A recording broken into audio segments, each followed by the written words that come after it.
நீ ஆவிக்குரிய வாழ்க்கையில் பெரிய ஆள், ஊழியத்துக்கு வந்துட்டோம், நான் நல்லா ஜெபம் பண்ணுறேன், நான் நல்லா பைபிள் வாசிக்கிறேன், நான் சர்ச்சில் மூப்பரு, எங்கள் பாஸ்டருக்கு எனக்கு நல்லா தெரியும், அதெல்லாம் முக்கியம் இல்லை. நீ விழித்திருக்கியான்றதான் முக்கியம்.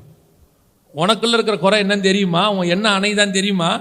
உனக்குள்ளே இருக்கிற ஆவிக்குரிய வாழ்க்கையினுடைய ஸ்டாண்டர்ட் உனக்கு தெரியுமா? எதை பற்றியாவது கொஞ்சமாவது யோசிக்கிறீங்களா? இன்னைக்கு நாம் எல்லாருமே எப்படி இருக்கிறோம்? நித்திரை மயக்கம். ஆனால் நமக்கு என்னது? நாங்கள் எதிர்கொண்டு போயிட்டோம். நாங்கள் ரெடியாக தான் இருக்கிறோம்.